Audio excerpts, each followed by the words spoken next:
Well, welcome. It's always good to see everyone, and I always learn more from you, and hopefully you learn a little bit from us. But one of the things I'd like to ask you about this myths is, what things have you been told not to take in terms of medications? Anyone been told, don't take this, don't take that? Advil. So been told not to take Advil? NSAIDs, yeah. NSAIDs, okay. What else? Well, ibuprofen, so Advil essentially. So yeah, so that class of Aleve, ibuprofen, Motrin, those sort of things. Anyone else been told not to take? Fish oil? Fish oil. Antihistamines. Antihistamines? Emulsifiers in food. Okay. Preservatives, additives. Okay. Yeah, so good questions. And those are questions that interested me when I first started studying cavernous malformations. Is you would think that things that thin the blood might make these bleed. So blood thinners like aspirin, warfarin, which is also Coumadin, apixaban, NSAIDs, vitamin E has bleeding risks to it, fish oil has bleeding risks to it, SSRIs have some GI bleeding risks. So do these increase the risk of bleeding? And so it became an interest of mine, and we followed patients and asked them, and this was over the last 10 years now, developed a cohort of over 400 patients. Have you taken this medication or that medication? And then we looked at who had a bleed and who didn't have a bleed. And interestingly, the people on blood thinners had a lower risk of bleeding, not a higher risk, and people on fish oil had a lower risk and not a higher risk. And how do we think about that, or how do we resolve that? And that's what this little video clip is, just to try to explain at least my theory, and I think a lot of people, as the data is accumulating. If you think about the way that blood flows, it usually goes from arteries to the capillaries to the vein, and it does so smoothly, and when blood is going smoothly, it doesn't clot. But if you put a cavernous malformation in there and the blood has to go kind of in a circuitous path, it slows down, and when blood slows down, that's when it likes to clot. And so if blood within a cavern, like you see there, thrombosis happens, and the blood can't get from the arterial side to the venous side because there's clot here, it's then going to escape into the brain. So by thinking about it that way, that might make sense that NSAIDs or aspirin or fish oil don't seem to increase the risk of bleeding, and that there's actually thrombosis. Now, I usually tell people to avoid the aspirin and NSAIDs unless they need them. I mean, I don't tell people to be on blood thinners, but if they had to be on blood thinners, it certainly is something that we feel safe, and we just monitor people. For the NSAIDs in particular, when we did our study, we didn't ask people, were you taking 800 milligrams 3 times a day every single day, or were you taking 2 times a month? So I usually tell people, especially if they haven't had a recent bleed, is that to use NSAIDs very sparingly, because it also has issues with your kidneys and your gut. So 3 times a month, 4 times a month is probably okay, but every day is probably not okay. And then again, with the caveat, your individual situation might be different, so please talk to your doctor, because you may have some hemorrhage that they're watching and they may tell you specifically to avoid it. But if it was an asymptomatic incidental cavernous malformation, it may not be bad to take NSAID a couple times a month.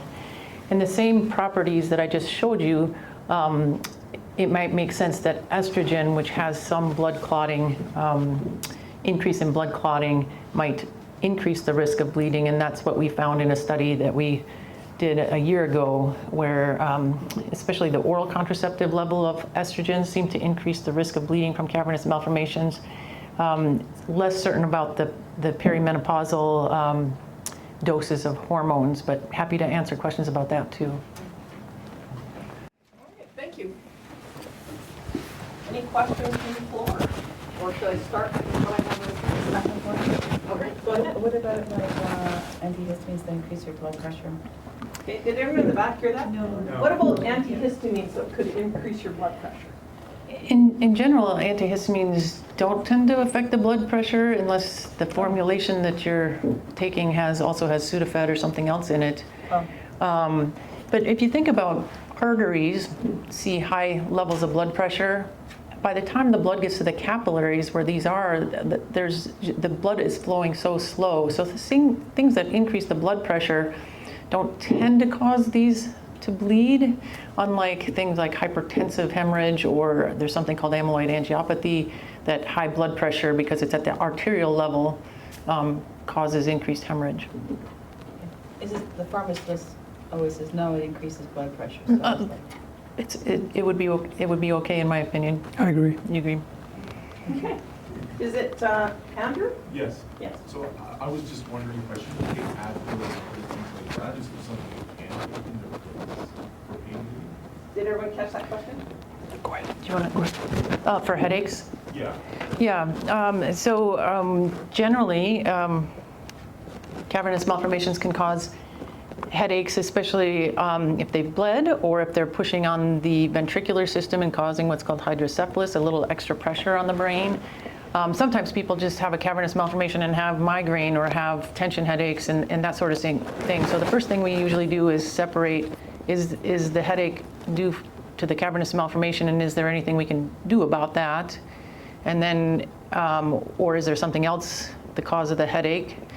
And then if there's not anything that's related to cavernous malformation, then we try to classify it according to the classification system for headaches and try to treat in that regard. So if they were migrainous quality, even if it was related to the cavernous malformation, we might try migraine-related medications, or if it was a tension-type headache, there's a number of medications we use for that. So it probably depends on your individual situation and the characteristics of your headaches in terms of things like Nurtec sometimes. Nurtec and Ubrelvy that are used for migraine, sometimes we use for patients with migrainous type feature headaches. How about Tylenol? What do you think? Yeah, Tylenol, of course, yeah. Tylenol's easy and that certainly is fine. Thank you. Yes. Oh, just come closer. You keep it. You're doing great. Yes, hi, I'm Emily.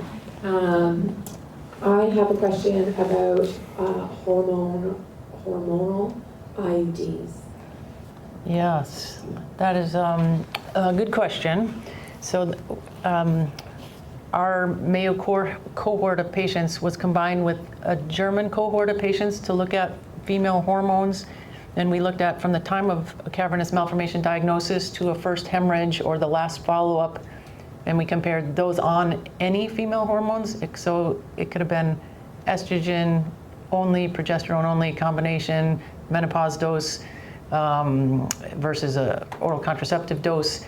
And we saw a higher risk of bleeding in the women on some sort of female hormone versus not. But we couldn't separate out all the individual types. There's hundreds of formulations of hormones, so we're probably more worried about the doses in the oral contraceptives than the menopausal hormones, more worried about oral estrogens compared to transdermal or transvaginal estrogen. But it's a particular interest of mine, like these Mirena IUDs and Skyla IUDs, that I've anecdotally seen a number of women that have those placed and within a month or two have a hemorrhage, and so we're trying to collect more data on that to see if there's really, if it's just anecdotal or if there's something real. Dr. Jun Zhang has published some basic science suggesting progesterone might increase the risk of formation and bleeding from cavernous malformations in animal models. Thank you. Further to that, I don't want to give like my whole health history, but my gynecologist, he said that for my brain, I need to stay away from oral contraception. But then he said something about the IUD, I think I have the Kylena. It's better to not menstruate than it is to menstruate. And I personally don't believe that, and that, like, I don't believe it, but I don't really know why I don't believe it. I just, yeah. I don't know why they would say that in particular, so. I don't either. Yeah, I don't know. I'm not. Just for a second opinion somewhere. Yeah. Any questions? In all the cohorts that you looked at, were there any other signals, like with maybe related to supplements or vitamin D or anything like that? Oh, the vitamin D was very powerful every single time we've looked at it, that vitamin D supplementation seems like it's reducing risk. And so that's an easy, low-hanging fruit, that vitamin D supplementation, or, I mean, some people get your levels checked, because some people we've checked levels on, a normal is 30 to 50 for the vitamin D level, and some people are down in 5 and need prescription level to get back up to the right level. But if you're in the normal range, I tell people that 1,000 to 2,000 international units a day won't be harmful, might be helpful. And that's based on some indirect evidence where the University of Chicago and then us separately looked at vitamin D levels, and we saw that people that had a hemorrhage had lower vitamin D levels than those that didn't. Nobody's done the experiment, half of you get it and half of you don't, and what happens. But from our cohort, we've also confirmed that that seems to be a trend.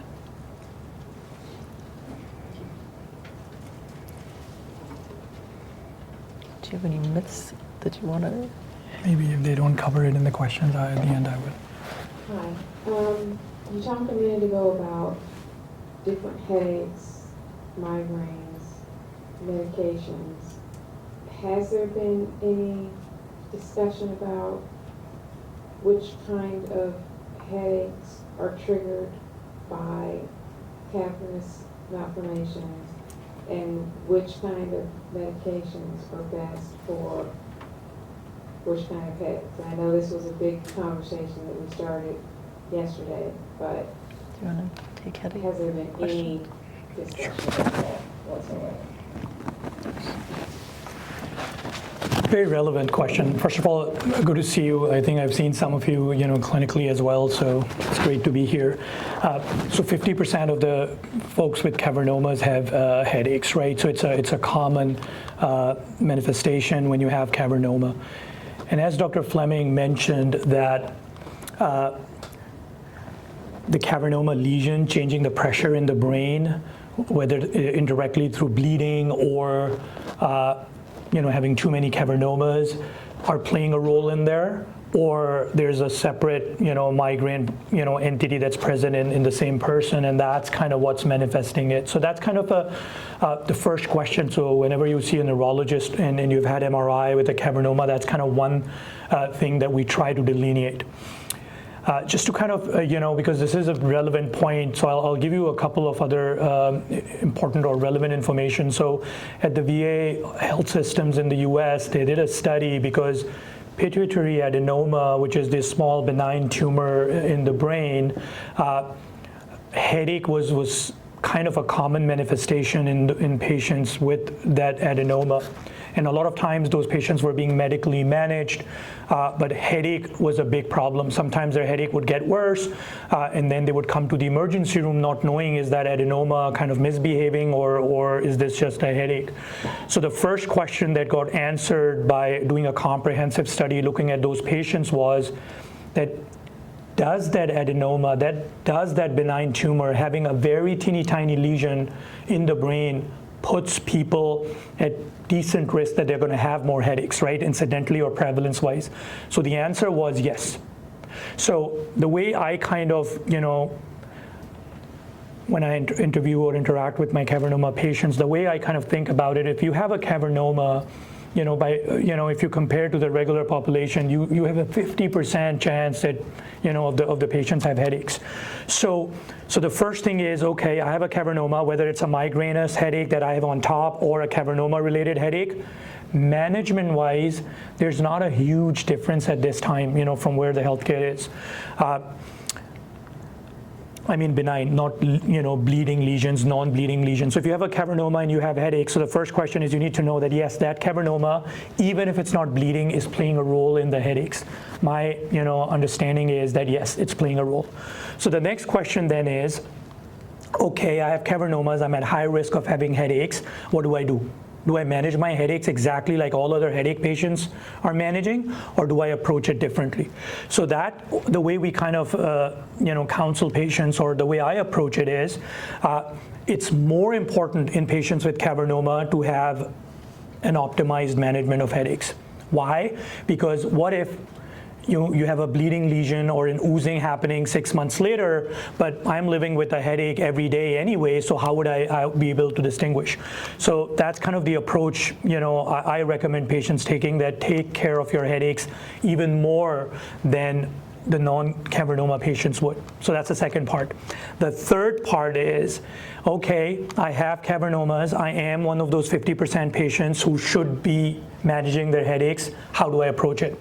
So here, in my opinion, the preventive medicines come in, and Kelly would agree to it, but my mentor, Dr. Morrison, who's here and made my day, because I was mentored by her in learning about cavernomas. We had a large number of patients that we're taking care of. And I was the head of the stroke program there, but our cavernoma volume, patient volume, was huge. So a lot of the learning that we had was through the data, through the interviews of our patients. And one of the things we learned, and what we were able to try, is nortriptyline and propranolol were a couple of medicines that were kind of mainstream used. And we were all obviously paying attention to our patients after prescribing it to see, is this causing anything different? Because nobody had tried, mainstream migraine medications on cavernoma patients. We didn't find any concerns. We found good results, decent results. But we did find that many patients with cavernomas had more headaches, so they were not responding to the mainstream low dose of these medicines. So I remember I had like 13 or 14 patients who I offered that, okay, your headaches are pretty severe. Would you be open to getting Botox shots? And we didn't have data. We weren't sure that we will give Botox. Will that work? Will that cause more side effects? So it was just an anecdotal, QI kind of a trial, and the patients were miserable. So we ended up doing that, and about a year and a half, we didn't find that they were having any excess complications. So again, limited data, anecdotal experience, so take it with a grain of salt. But I think my comfort level with patients with cavernoma and headaches is that they should be treated at a superior level than regular patients with headache. Target being control the headache better, educate patients about rebound headache. So a lot of our patients take Advil, Tylenol on a daily basis. That makes them go into the rebound headache, and that makes things even more complicated. So Ubrelvy type of medicines, being aware that those exist, and if insurance and in other ways those can be covered, those are great abortive tools to have for our cavernoma patients. I have personally tried them in my cavernoma patients, for the last many years, and have had decent, safe results. And then nortriptyline and propranolol, are pretty safe. So if you have a neurologist who hasn't taken care of cavernoma patients, then you can bring these medicines' name up, and there are enough of us who have tried them and with decent results.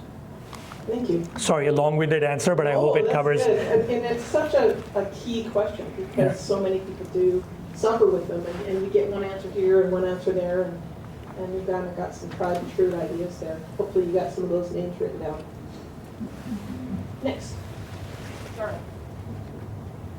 Hi, I was wondering if you guys could share with us your sort of, if there is anything that you tell your patients or CCMs to not do. Don't ever.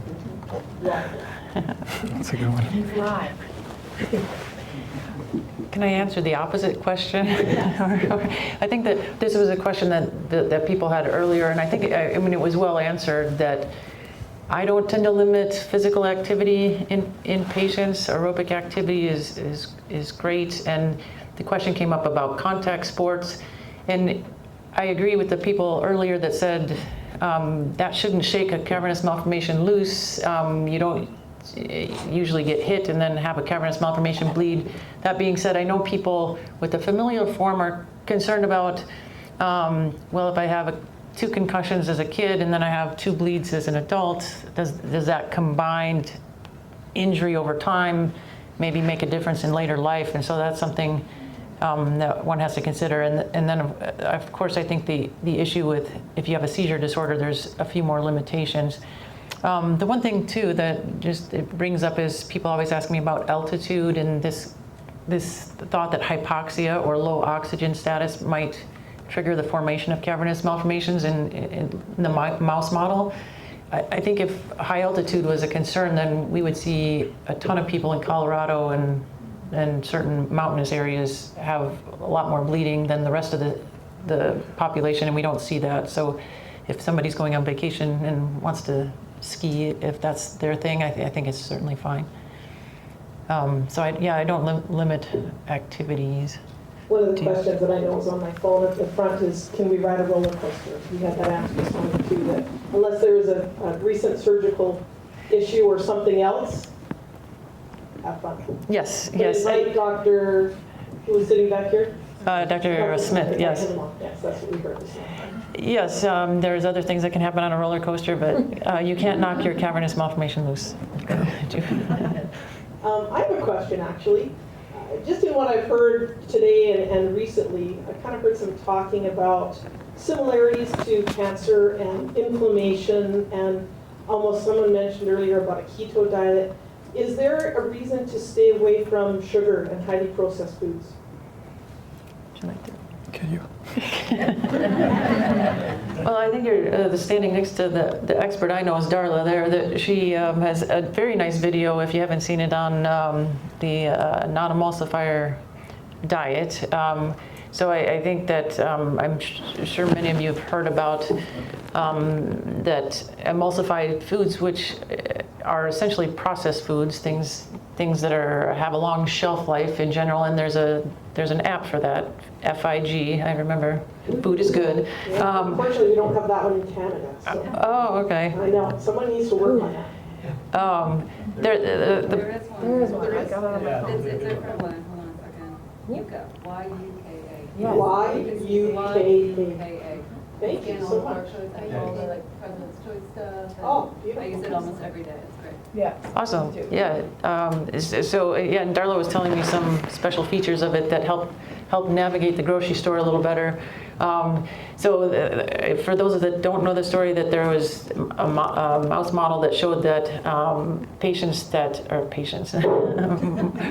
mice that are prone to developing cavernous malformation, those fed the emulsified food versus standard rat chow, developed more cavernous malformation lesions that were bleeding, and the thought is that the emulsified foods thin the gut lining, and that allowed some of the bad bacteria in the gut microbiome to get into the bloodstream, and that triggers off a certain inflammatory pathway.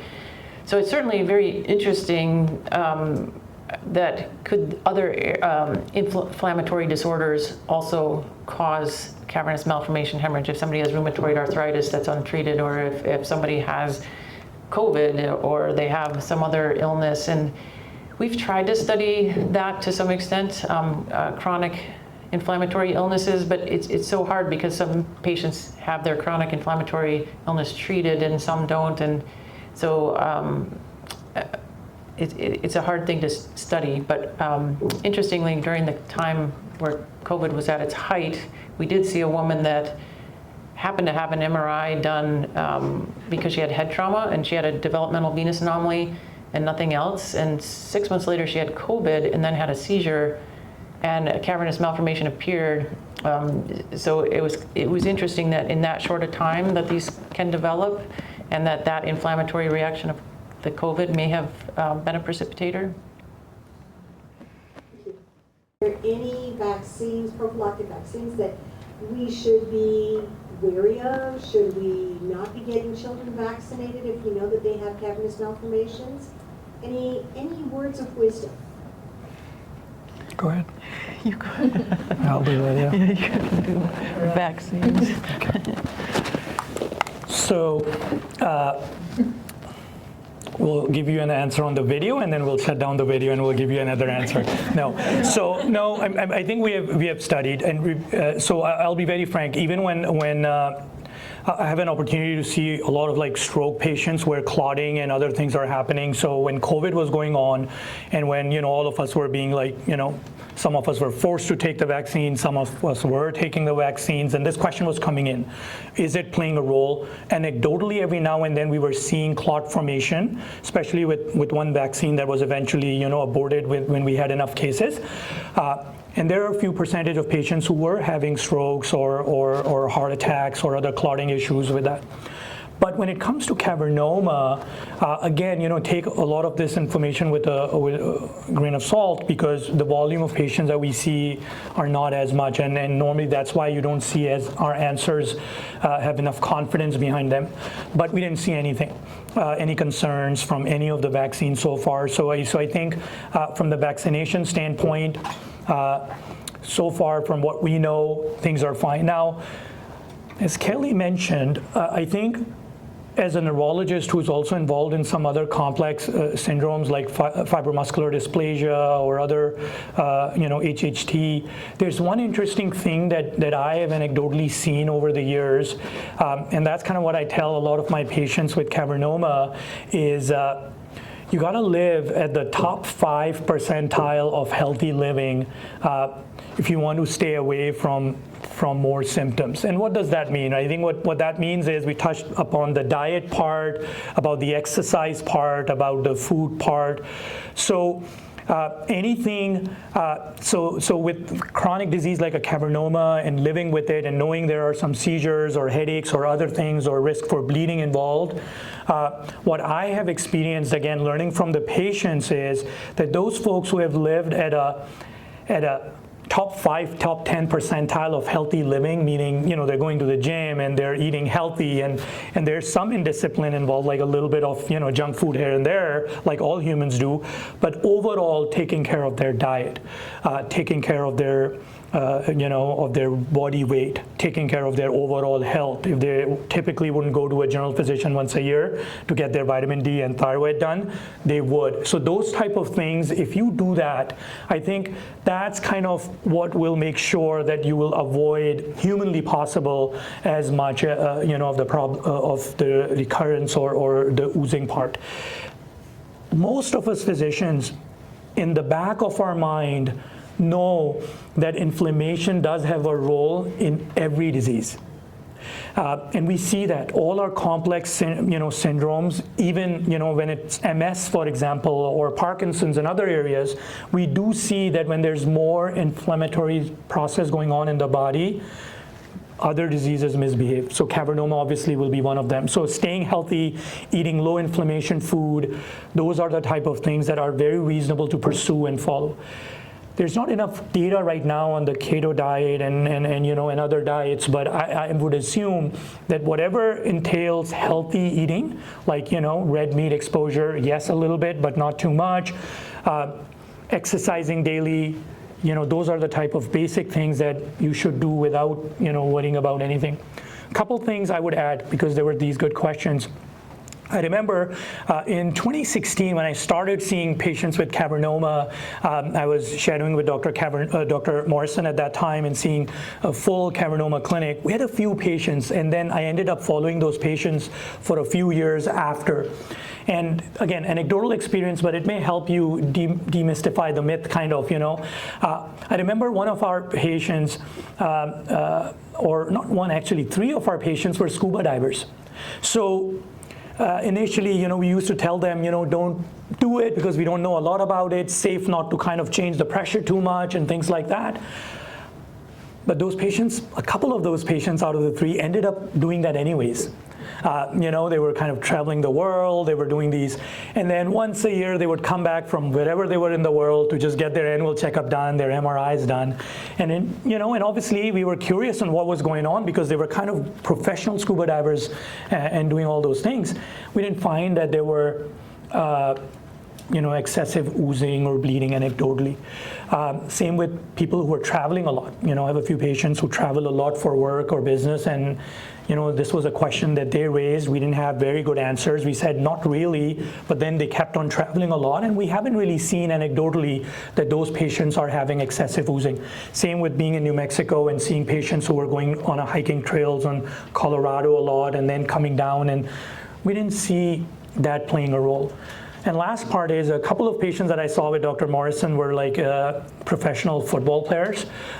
One of them actually boxer I took care of. So this was a question, incidental cavernomas, and now what do I do? So obviously a common sense would say avoid it, concussion is bad for everybody, why don't you avoid it? But then some of them end up doing it anyways, and then we become obsessive and we are doing 6 monthly MRI just to see if things are fine.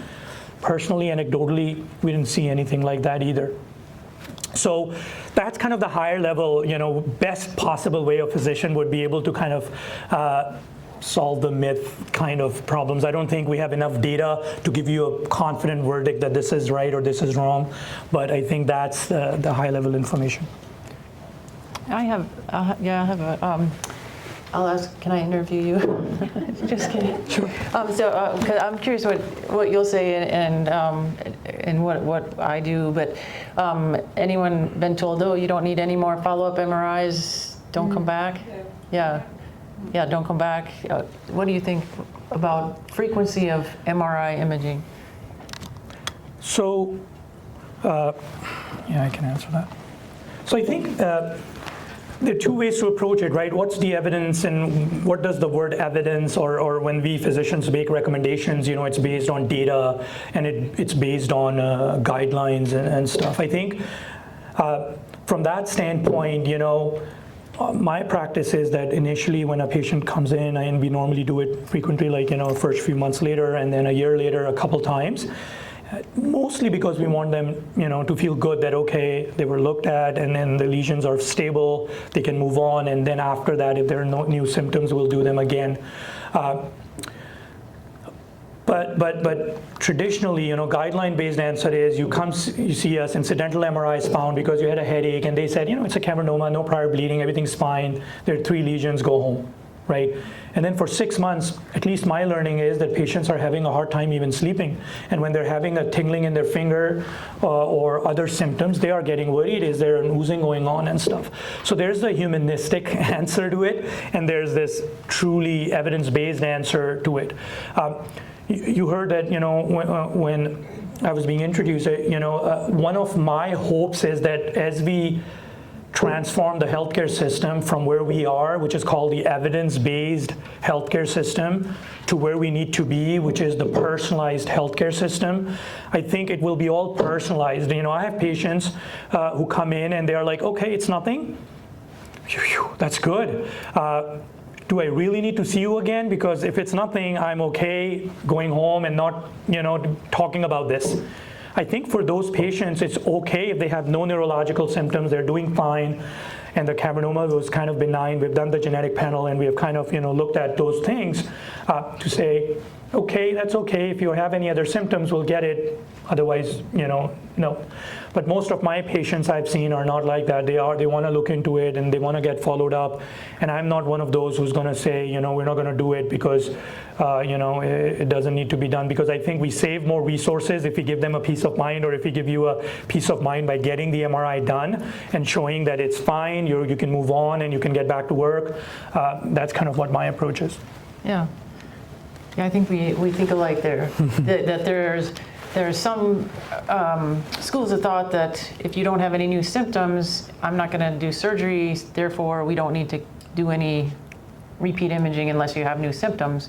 And then there's the human aspect of it that, well, what if it changes? I want to be proactive about it.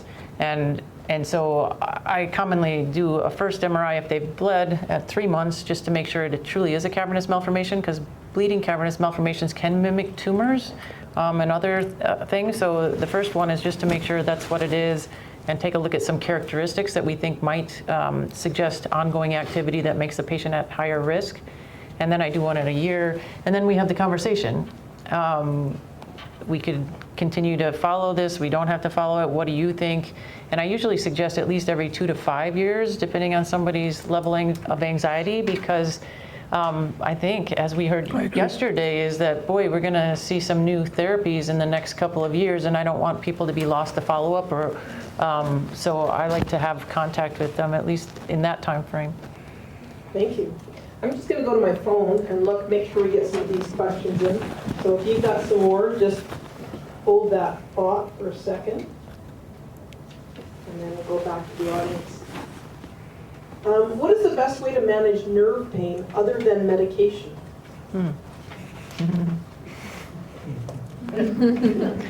Next. I mean, we have a wonderful pain group, so I don't claim to be an expert in this area, but for some of the spinal cord pain, there's spinal stimulators. Now there's transcortical magnetic stimulation for pain. We have at Mayo, we now have a new functional neurosurgeon that's her specialty is various non-invasive and invasive treatments of pain. So it really depends on where the pain is. Is it in the brain? Is it in the spinal cord? What level of the spinal cord? But I think pain is very difficult, especially for the folks with spinal cord cavernous malformations. Maybe I can add the Canadian perspective because we don't have the transmagnetic yet. But so I think the first question is, let's confirm whether it is cavernoma related or not, right? And then that's what Kelly was mentioning. Is it spinal cord lesion that's causing the pain? Is it a brain lesion or a cervical spine lesion causing neck pain? So that's number one. And if there is a confirmation, and I'll be very frank that based on my evaluation and seeing patients, there are more patients who have other causes of pain going on, but because cavernoma is such an overwhelming or kind of diagnosis, that the thought is that maybe that's where it's coming from. And then many patients are living with pain, like their leg pain or other pain, and they haven't even had a spine MRI yet, even though they know they have a cavernoma. Their doctors haven't done that. Maybe the lack of awareness that spinal cavernomas exist. So that's kind of first part. The second part is if you ask any pain specialist, they would say that lifestyle changes and physiotherapy are the non-medication steps. And then now there are some herbal approaches coming in Canada. I've seen there's like a pretty big market of herbal Chinese medicines, and that patients do go and try. CBD is legal here, so people do CBD oil and try different strategies to manage that. A lot of times it does work. Lifestyle with topical creams or herbal creams, it resolves. And then if it doesn't, then going to the pain specialist. And that's kind of one of the things, that's why I think this question arose, is like the referral to the pain clinic is not as common I've seen since I moved here. As it was in the US, anytime as neurologists we couldn't figure it out, we would refer to the pain clinic, and then patients felt more empowered. So that's the approach I would take if I'm living with pain and cavernoma. Thank you. And you said something that kind of triggered, we had a webinar earlier on vertigo. And he said, you can't assume just because you have a cavernoma that it's associated. It could be something else. And so you want to be looked at by a specialist too. We tend to think everything that goes wrong is associated with our cavernous malformation, and that's not always the case. So, I'm going to take one more of these and we'll go back to the audience. Are facial treatments like filler and focused ultrasound safe for CCM patients? I don't think there's any data on facial fillers. Do you? No, there's no data. Okay. I have a few patients who have come in and ask this question, and we kind of I told them that there's no data, but then in the last 1.5 years I've seen a few patients now who've got these done, and it's just like concussions, right? Initially we were kind of nervous, and then now we're much more comfortable that there's no direct correlation. We don't recommend people go get concussion, but there's no direct correlation. It doesn't make us as nervous. Same with, as I said, altitude, we've learned. So personally, having some patients who have gotten it done in their neck or in their face, as I said, I had about a dozen patients who I was giving Botox for migraines for about a couple years, and when I was in the US, and none of those patients ended up having issues. And because we were doing it anecdotally, as asking them, we were getting MRIs, as a screening for them, just to see if there's silent oozing going on. We didn't kind of find any of that in Botox-related procedures. Again, anecdotal. Yeah, thank you. Audience. Participants, any questions again? Yes.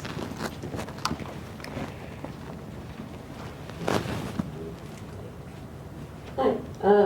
So if a cavernoma has been surgically removed, what are the chances that a cavernoma can grow back or a new one? Assuming it's a sporadic form, or we'll talk about sporadic first. So assuming it's a sporadic form, it should be cured.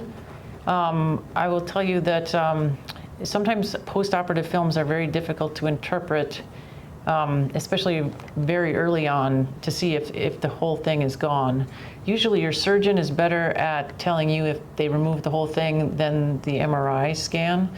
So we'll typically do an MRI scan right after surgery, and then we'll do another one around 3 months to see if we can see any remnant. It's probably about 3 to 5% of people that there might be a remnant, and so if you leave any caverns behind, they can grow back. And I've seen 2 I can think of over 20 years where the post-op films look great, and 10 years later, something popped up that wasn't there before. For the most patients, you don't see that. So, but it rarely can occur. So I tend to do a couple more follow-up scans on people, even though it's been removed, just because of those 2 anecdotal cases. One was in the spine and one was in the brain. Obviously, with the familial form, you take one out, you can still develop other ones, but it doesn't usually grow back in the same exact place. But if it's completely removed, and the surgeon usually is very good at telling you, then it's cured, should not grow back, even if the DVA is still there. Because you would expect if the developmental venous anomaly was the trigger for the cavernous malformation to develop, then why wouldn't another one develop? But it doesn't tend to happen. Thank you.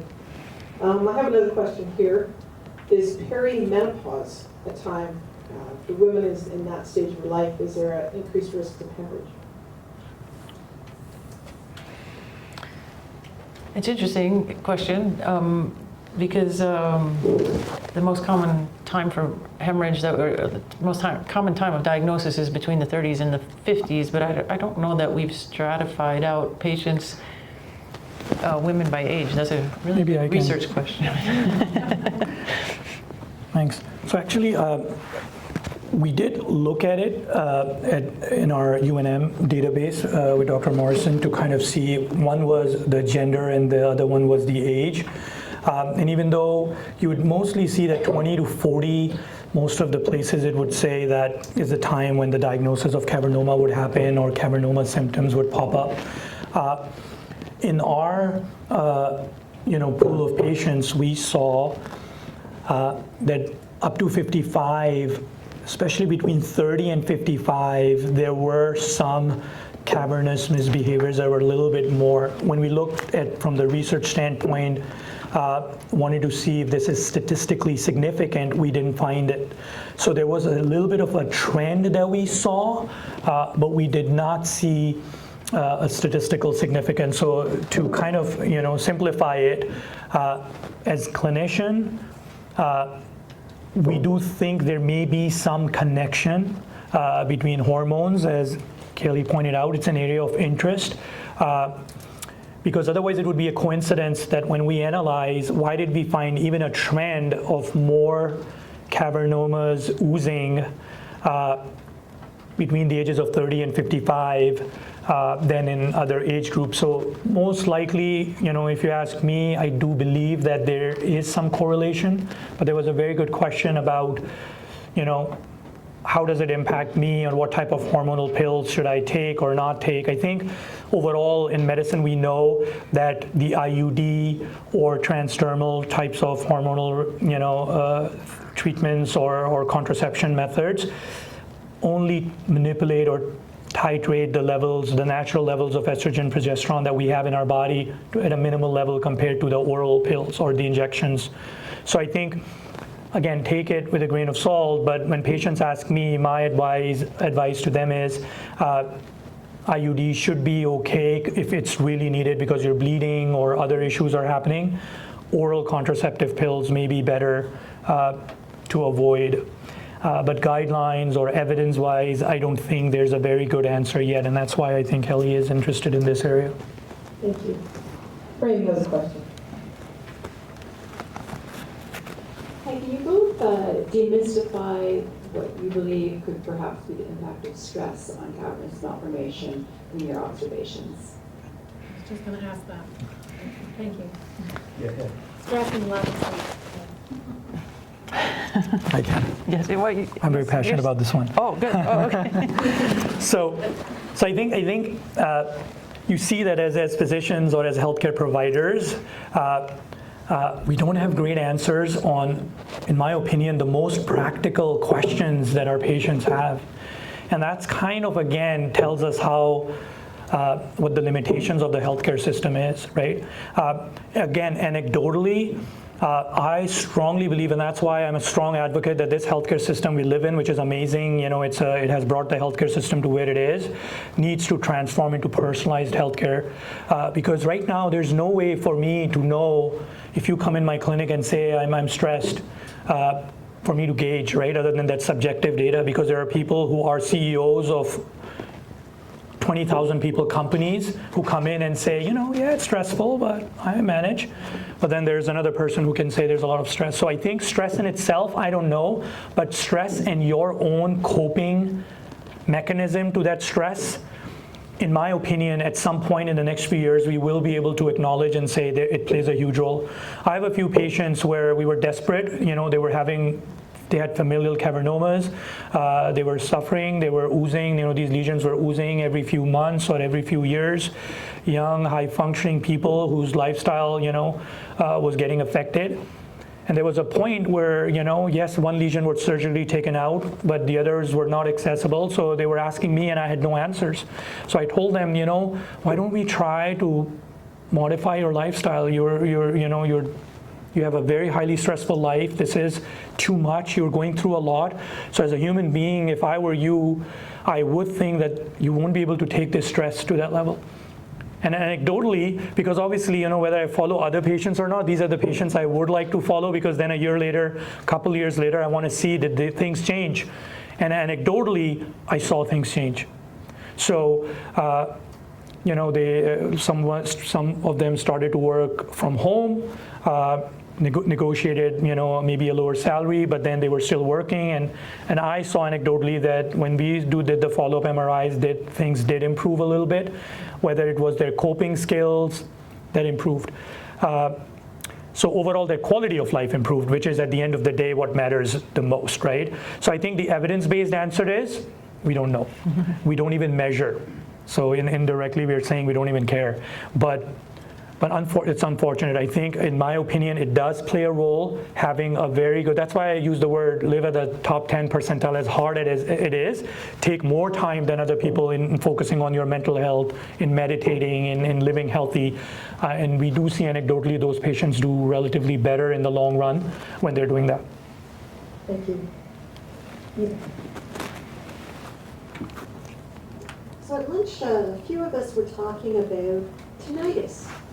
And interestingly enough, there are a number of patients who have reported that in our Facebook groups and community groups that they began to experience tinnitus after they had a bleed. Can you talk a little bit about tinnitus and whether or not it might be associated with having cavernous malformations? So tinnitus, meaning that kind of a buzzing in the ear, and presumptively unilateral, one side or both sides? It depends on the patient. Okay. Well, it's a common symptom. I have it.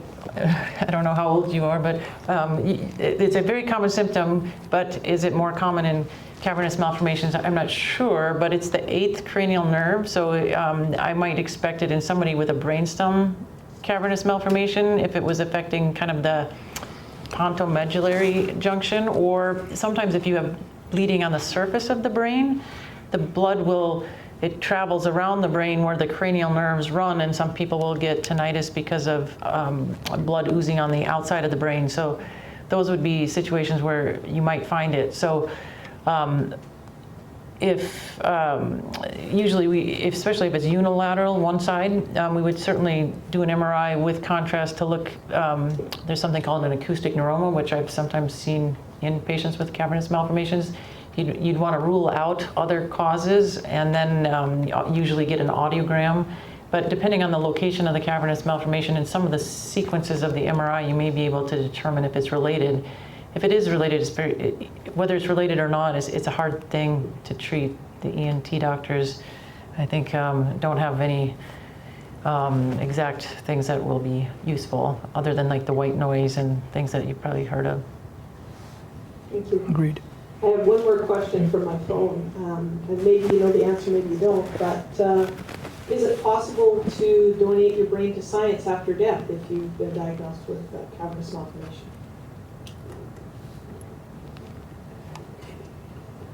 The answer is yes. I mean, there's a number of brain banks, and I don't know if Connie is still back there. Is there a brain bank or just the tissue bank? So our tissue bank is not able to accept whole brain donations, but in the United States, the Maryland Brain Bank is associated with NIH, and they are. I do not know what the Canadian equivalent is, but someone here for sure could Google it and find out. It is possible. It's just a matter of finding the right spot here in Canada. I'm not aware either. We'll go ahead and find out that information as well for Canada, and we'll make sure that it's available on all of our platforms on our website. All right, we are almost out of time. Do we have any final questions? Great questions. I have a question about antibiotics or the use of low-dose antibiotics over a long period of time. Is that, oh, sorry, that's all right. Sorry. I have a question about antibiotics or the use of low-dose antibiotics over an extended period of time. Does that increase risk, or is that Yeah, and not that I'm aware of. I mean, you might theoretically think that, boy, could you change your gut microbiome because you're taking antibiotics and it's taking away some of the good bacteria rather than the bad. And so theoretically, there's other conditions that long-term antibiotics can do as well. But I haven't seen any data that increases the risk of cavernous malformation hemorrhage. But there's probably, since it's a fairly rare disease and very few people are on long-term antibiotics, that it would be a hard thing to study. Anyone else?